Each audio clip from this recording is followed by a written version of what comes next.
Today I'm going to be designing a set of 5 stamps inspired by the Paralympics. A couple of weeks ago when the Olympics was on, I designed 5 stamps for that. A couple of my favourites were this climbing one that I did and also the one for hockey. So I started out doing all of the sketches just straight into my sketchbook and then did the rest of the illustrations on my iPad. But these sketches in green are the ones that I'm going to be working on today. So we've got archery, football, volleyball, sprinting, and archery. So they're the 5 sports I'm going to be illustrating. I think I'm only going to do 2 in this video, but I'll show you the whole set once it's finished. I prefer sketching in my sketchbook first. I always seem to find it a bit easier to draw straight onto paper. But then when I bring the sketches into my iPad, I'm sort of able to kind of refine the sketches a lot more and sort of exaggerate the poses a bit. I wanted the characters in these stamps to be quite exaggerated and really kind of push their bodies to really exaggerate the sport that they were doing. So that's what you're going to kind of see me doing in a little bit.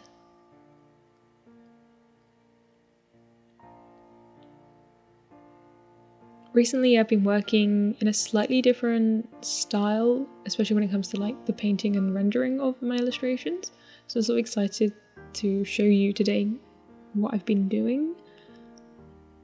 The sketching process is still the same, but I've been editing some of the brushes to kind of create a nicer effect, but you'll see more of that when I actually finish sketching.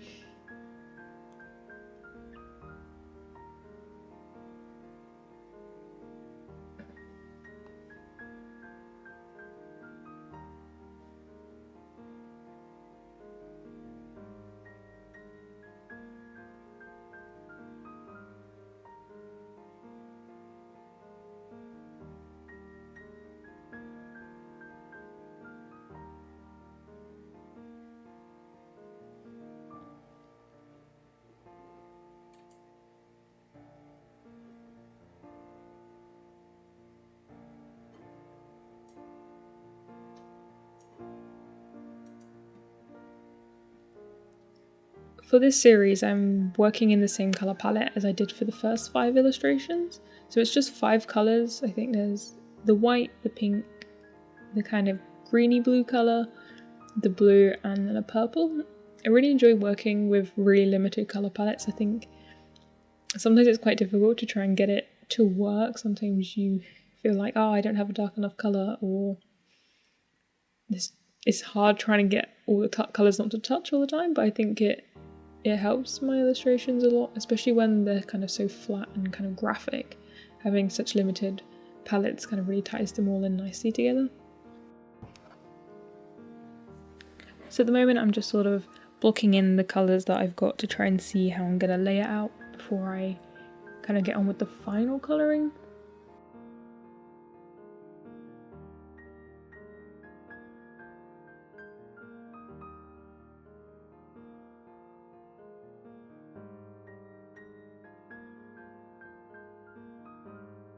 This is the kind of important bit about the brush. So I just took one of my favourite brushes in terms of like the texture of it, and where it has the stroke colour jitter and colour pressure in the, the colour dynamics panel, this is where I kind of move them up a little bit.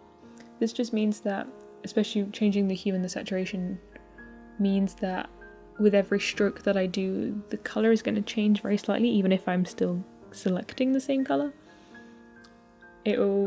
I'll show you in a little bit closer up. The white probably wasn't the best colour to show you an example of this, but you'll see how it's not always pure white. There's like some kind of pink tones that kind of come into it. So here you'll be able to see, and as I like press harder and lighter, it also is meant to slightly change. That's the colour pressure part in the settings. Certain colours need sort of more jitter than others. So for example, this white I think is probably on about 10%, whereas when I use purple or blue I had to kind of turn them back down because otherwise the colour changes too wildly. You'll see here at the beginning I still had it up quite high, so there's just kind of all these different shades of blue. I started kind of playing around with these settings because I've always really enjoyed creating quite flat graphic artwork styles. But when I was gouache painting, I really liked the sort of texture effect I got with painting, and I sort of realised how it was because it wasn't completely flat single colour. Like with digital, if you're just selecting a single colour, it's never going to change. So sort of having it change very slightly as I'm drawing, it just kind of, it's still the same colour when you look at it from afar, but it just creates a lot of interest, I think, close up. And especially when there isn't a lot of texture in my drawings anyway, I think this really helps. I'm also using an overlay, like a paper texture overlay at the moment. I've been really enjoying that mixed in with the jittering colours. So that's kind of why it looks like I'm drawing onto like a papered surface. It's just a multiply layer with a paper texture over the top. The good thing about it jittering the saturation also means that the colours end up being a lot more vibrant than when I first put them in, and I really enjoy how bright these things are coming out.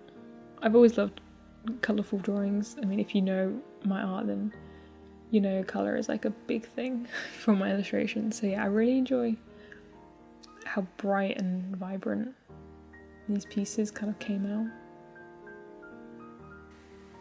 Another new part of this style that I've been sort of playing with is using line art, and normally I never use line art. I don't think I've properly lined drawings for years.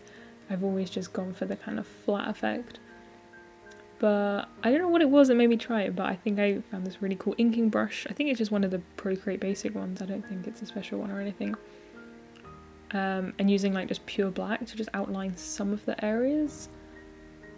I think it works. It's quite effective at sort of bringing out kind of that balance between the super vibrant colours and then having the sort of black outlines.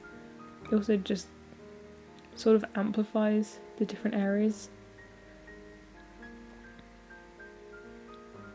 So yeah, it's been a lot of fun. I sort of started using the style when I was doing a different set of illustrations, and I can't remember what it was for now. I think it was for some posters I was designing, and I've just really loved it, and I'm gonna probably keep working on it for a little while.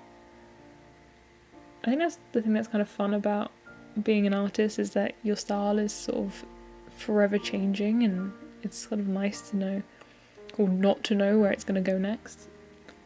But I think a lot of times I don't allow myself to experiment, to try new things, because I think once you feel like, I think you spend a lot of time thinking that I need to get a style, and once you've got one that you like, you've got to stick with it, and then you get into a habit of never trying anything else because you have your one way of doing it.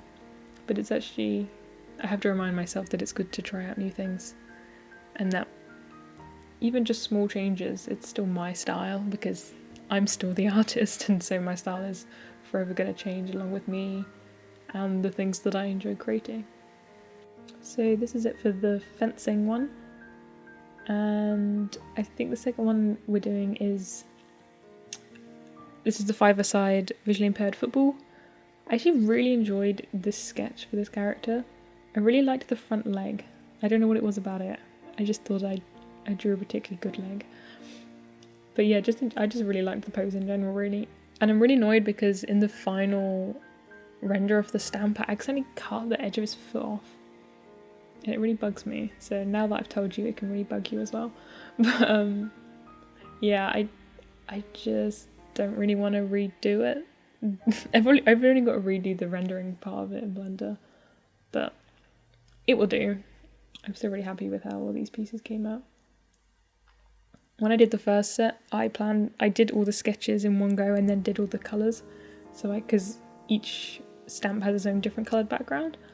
But this time, because I was doing them one at a time, it meant it was a little bit harder to get the colours to work. By the time I got to the last one, I was like, oh, I really hope the colour I've got left is going to work with this.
I really like the lines I did on his shorts in this one. I like the little extra detail it adds. So this is Blender, so this is where I have created the actual stamp. I sort of cheated, I did just draw it in Illustrator and then imported it into Blender so I could kind of expand it and make it thick and 3D. But it was really very simple use of Blender for this. I've just sort of put a plane right in the middle of that frame, and I'm just going to find the illustration and kind of stick it right in the middle. I try to match the background colours as much as I could to the colour palettes as well. But yeah, it was very simple. I enjoy using Blender for these kind of very simple mock-ups. I think adding that sort of 3D, slightly realistic look just sort of contextualizes them a bit, and I just really liked how it looked with the little shadows coming off the stamp.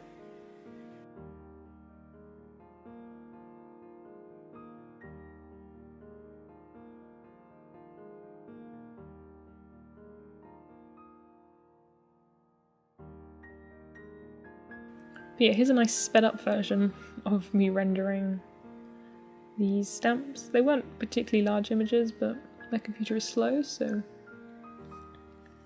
this is each of them. This is the sprinting one.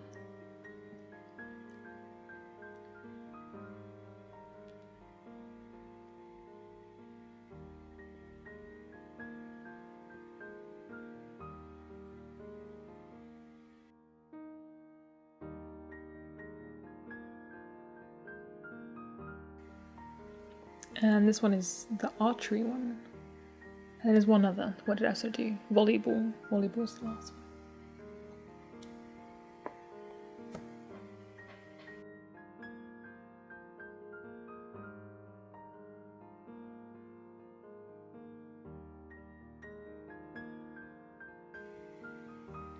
But yeah, and here's the final 5 stamps. I really enjoyed doing this little series. It was really fun. I can't wait to put them with the original Olympic ones as well, so I can have all 10 of them together. But thank you very much for watching this video. I hope you enjoyed it, and I'll see you again soon.